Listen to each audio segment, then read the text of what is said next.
प्रिय विद्यार्थियों, आज हम जर्मनी के एकीकरण के विषय में पढ़ेंगे। 19वीं सदी के पूर्वार्ध में जर्मनी भी इटली की तरह एक भौगोलिक अभिव्यक्ति मात्र था। जर्मनी अनेक छोटे छोटे राज्यों में विभाजित था। इन राज्यों में एकता का अभाव था। ऑस्ट्रिया जर्मनी की एकीकरण का विरोधी था। आर्थिक और राजनीतिक दृष्टि से जर्मनी पिछड़ा और विभाजित देश था। फिर भी जर्मनी के देशभक्त जर्मनी के एकीकरण के लिए प्रयास कर रहे थे। फ्रांस की क्रांति द्वारा उत्पन्न नवीन विचारों से जर्मनी पर प्रभावित हुआ था। नेपोलियन ने अपनी विजयों द्वारा विभिन्न जर्मन राज्यों को राइन संघ के अंतर्गत संगठित किया, जिससे जर्मन राज्यों को एक साथ रहने का एहसास हुआ। इससे जर्मनी में एकता की भावना का प्रसार हुआ। यही कारण था कि जर्मन राज्यों ने वियना कांग्रेस के समक्ष उन्हें एक सूत्र में संगठित करने की पेशकश की, पर इस पर कोई ध्यान नहीं दिया गया।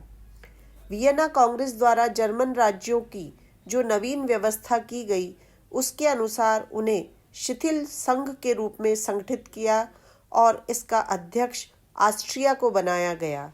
राजवंश के हितों को ध्यान में रखते हुए विविध जर्मन राज्यों का पुनरुद्धार किया गया। इन राज्यों के लिए एक संघीय सभा का गठन भी किया गया, जिसका अधिवेशन फ्रैंकफर्ट में होता था। इसके सदस्य जनता द्वारा निर्वाचित न होकर विभिन्न राज्यों के राजाओं द्वारा मनोनीत किए जाते थे।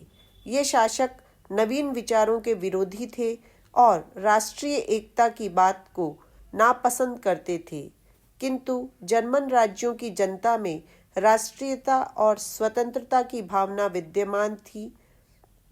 यह नवीन व्यवस्था इस प्रकार थी कि वहां ऑस्ट्रिया का वर्चस्व विद्यमान था। इस जर्मन क्षेत्र में लगभग 39 राज्य थे, जिनका एक संघ बनाया गया था। जर्मन के विभिन्न राज्यों में चुंगी कर के अलग अलग नियम थे, जिनसे वहां के व्यापारिक विकास में बड़ी अड़चनें आती थीं। इस बाधा को दूर करने के लिए जर्मन राज्यों ने मिलकर चुंगी संघ का निर्माण किया। यह एक प्रकार का व्यापारिक संघ था, जिसका अधिवेशन प्रति वर्ष होता था। इस संघ का निर्णय सर्वसम्मत होता था।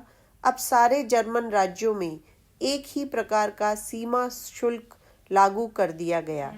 इस व्यवस्था से जर्मनी के व्यापार का विकास हुआ, साथ ही इसने वहां एकता की भावना का भी सूत्रपात किया। इस प्रकार इस आर्थिक एकीकरण से राजनीतिक एकता की भावना को गति प्राप्त हुई। वास्तव में यह जर्मन राज्यों के एकीकरण की दिशा में पहला महत्वपूर्ण कदम था। जर्मनी की जनता में राष्ट्रीय भावना विद्यमान थी। देश के अंदर अनेक गुप्त समितियां निर्मित हुई थीं। ये समितियां नवीन विचारों का प्रचार प्रसार कर रही थीं। यही कारण था कि 1830 ईस्वी और 1848 ईस्वी में फ्रांस में होने वाली क्रांतियों का प्रभाव वहां भी पड़ा और वहां की जनता ने भी विद्रोह कर दिया।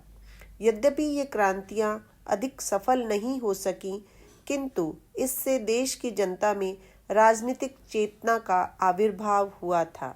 1860 ईस्वी में जब इटली का एकीकरण का कार्य काफ़ी हद तक पूरा हो चला था, तब जर्मन जनता में भी आशा का संचार हुआ और वह भी एकीकरण की दिशा में गतिशील हुई। इटली के एकीकरण का कार्य पिडमॉन्ट के राजा के नेतृत्व में हो रहा था।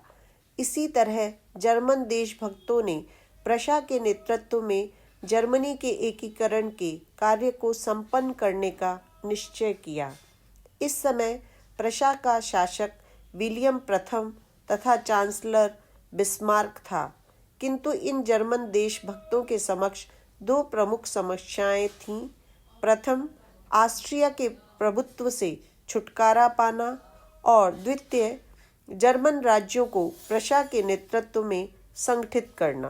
जर्मनी के एकीकरण में प्रमुख भूमिका बिस्मार्क ने निभाई थी। ऑटो एडवर्ड लियोपोल्ड बिस्मार्क का जन्म 1815 ईस्वी में ब्रेडनबर्ग के एक कुलीन परिवार में हुआ था। बिस्मार्क की शिक्षा बर्लिन में हुई थी।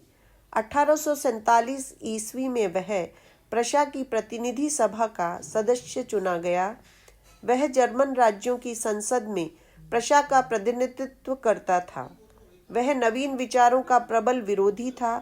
1859 ईस्वी में वह रूस में जर्मनी के राजदूत के रूप में नियुक्त हुआ। 1862 में वह पेरिस का राजदूत बनाकर भेजा गया। इन पदों पर रहकर वह अनेक लोगों के संपर्क में आया और उसे यूरोप की राजनीति को समझने का अवसर भी मिला। 1862 ईस्वी में प्रशा के शासक विलियम प्रथम ने उसे देश का चांसलर अर्थात प्रधानमंत्री नियुक्त किया। बिस्मार्क रक्त और लौह की नीति का समर्थक था। उसकी रुचि लोकतंत्र और संसदीय पद्धति में नहीं थी। वह सेना और राजनीति के कार्य में विशेष रुचि रखता था।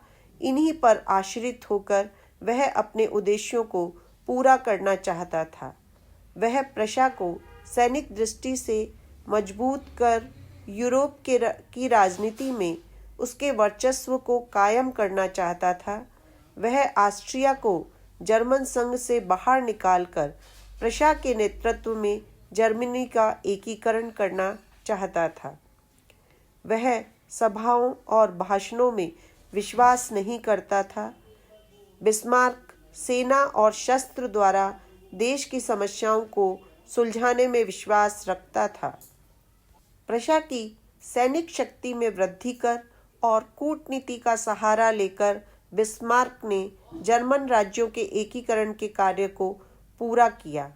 इस कार्य को पूरा करने के लिए उसने 3 प्रमुख युद्ध लड़े। ये 3 युद्ध क्रमशः डेनमार्क, ऑस्ट्रिया और फ्रांस के साथ लड़े गए। इन 3 युद्धों को हम जर्मन एकीकरण के 3 चरण भी कह सकते हैं, जिन्हें हम अगले व्याख्यान में पढ़ेंगे।